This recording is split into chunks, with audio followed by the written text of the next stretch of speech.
Okay. Absolutely. Okay. So anyway, in other words, we've got several professionals that are involved in a team helping to work through this process. How does the cost compare with litigation? A lot of people are going to be concerned about that. Am I not going to pay a lot more for this? It's going to seem that way starting out. And the studies that have been done by the International Academy of Collaborative Professionals show that typically the collaborative process is going to cost about 2/3 of what a litigation case will.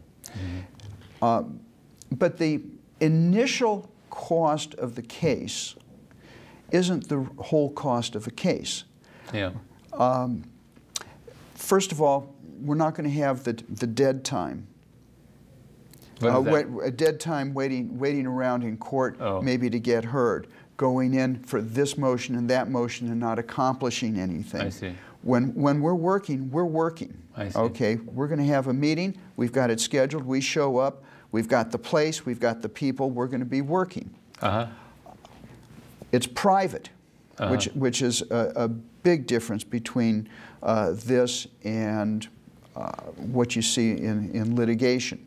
We're not filing papers with the court. We can keep everything private.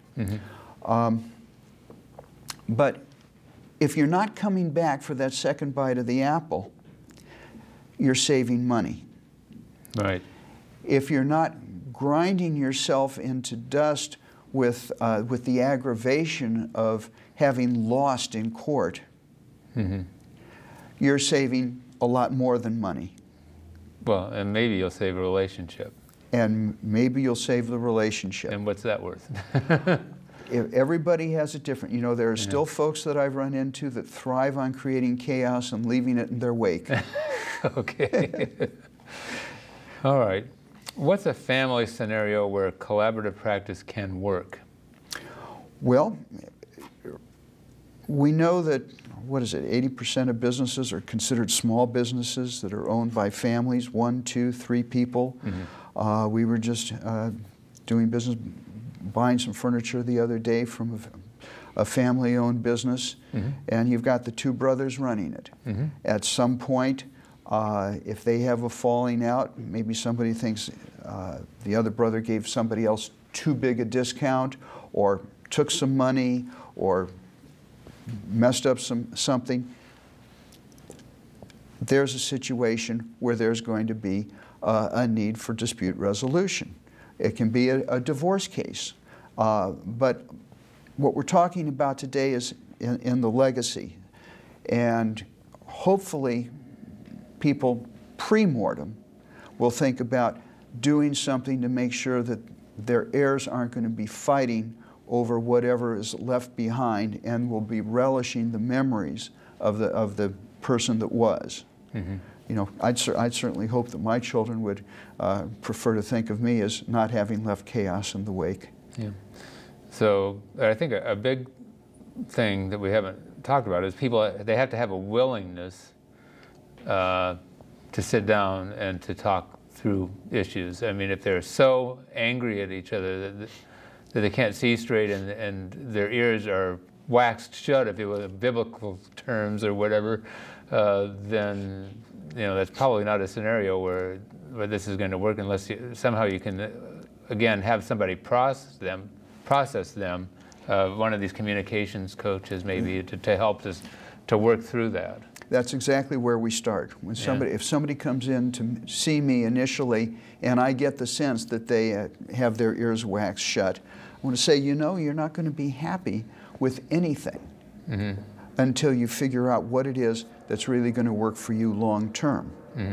So we may have to send them to one of our coaches to begin with to figure out how to solve that anger issue and to translate that anger into a productive model for resolving their dispute. We have mixed success with people like that, but when we have a success, it's wonderful. And you really feel good about the work you've done helping them get through that. And if they aren't going to solve it here, they're going to go and find a way in court to blame it on the judge or somebody else, and they would be doing that anyway. Yeah. Okay. So maybe we're getting along here. So maybe as we're sort of summarizing some of these ideas, why is collaborative practice a better solution in most cases? Well, one of the things I really like about it is that it's private. Mm-hmm. When you litigate something, you file declarations, and people are free to look at them. Mm-hmm. If you happen to be a local businessman or a celebrity or something like that, you may be drawing interest from the press. Mm-hmm. You may even have your own children looking at things that you said about Uncle Al in that paperwork. Uh-huh.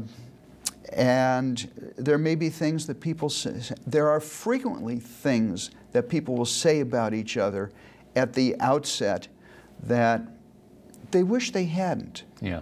And you can't take it back once it's filed with the court. That's public record. Uh-huh. So, you mean you put in writing and under penalty of perjury that I stole that money?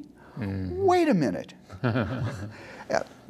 You don't want those things around for everybody to look at. I'd hate to think of my children reading something like that about me later on. Mm-hmm. Or people get accused of all kinds of terrible things in the initial papers when they're really reacting from the anger of a situation. Mm-hmm.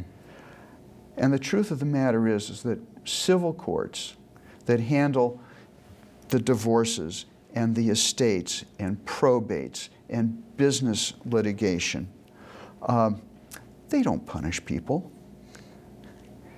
They don't take them out behind the woodshed and beat them or put them in jail or call them out. That just doesn't happen. Uh-huh. So the way you want to have somebody obtain redress for the hurt that you feel you've been has been dumped on you, mm-hmm. That's very rarely going to happen. Mm-hmm. Okay. Where can people go for help in finding collaborative practice professionals to work with? We talked a little bit about this, and I think you have some websites that can be very helpful. There's the International Academy of Collaborative Professionals, which is the International Academy. Okay. But I mean, they just had their forum here in San Francisco. Next year it's going to be in Phoenix. Last year was Minnesota. We've been to Canada. There's going to be one in... You have to get one in Zurich, you know, international, gee. Well, no. There's going to be a conference in Scotland this next year. There was one in Ireland that we've managed to go to, but it's a worldwide movement. There's 24 countries represented, many thousands of professionals. You can go there. In California, which is the second largest organization of collaborative professionals in the world, there's the Collaborative Practice California website that has wonderful information about it. There's a local group in Silicon Valley, Collaborative Practice Silicon Valley, and there are links to all of those websites from my own. Okay, and yours is www.nobler.com. So he's got links to the other ones, but I will sort of share them at this point. So the International Academy of Collaborative Professionals, www.collaborativepractice.com, and it's spelled the American way with an I-C-E, and then Collaborative Practice California, www.cpcal.org, and then Collaborative Practice Silicon Valley, www.cpsv.us. That's actually a better international address. But anyway, okay. So there's some websites. Some of them we're going to actually be included at the information at the end of the show as far as contact information for you folks to see there. Okay, Alan, we just have a couple of minutes left. Maybe you can share some final thoughts of wisdom related to this, because this is a passion for you. I hope that I can see that that's come through. Yes, it is, and it's become a passion because, as I've said before, the destruction from the litigation process can last generations. In my divorce work, I've seen people that have where you do work for the children of people that you've done work for in the past. In the estates work, I've seen how families are really destroyed by just the litigation process, the things people say about each other publicly that people do feel they have to correct, and there's no real way to take it back. Mm-hmm. When you've called somebody a liar or a thief, mm-hmm. and that's public, there's no way to take that back. Even a public apology is lost in the wind. So working this through and picking a solution that helps everybody is really the way to get these things taken care of. Okay. Well, I appreciate the work that you've done, and you know, I know that you were actually involved in initiating, for example, putting together the Silicon Valley Collaborative Practice Group and so forth. So we appreciate that, and that hopefully making life better for people and helping them to resolve their problems in a constructive way, and again, hopefully helping them to maintain their self-esteem and also to maintain their relationships in the process. And like I said, I mean, what are things really worth? You know, it's just a thing. Well, I got to have that table, Mike. Okay. So folks, we hope that you found this to be an interesting discussion, maybe learning about something that you haven't heard about before. We're trying to sort of get the word out here. And so if you have family issues, we hope that we've given you a starting point maybe to resolve them in a collaborative way. And we'll see you next time on Financial Insider Weekly.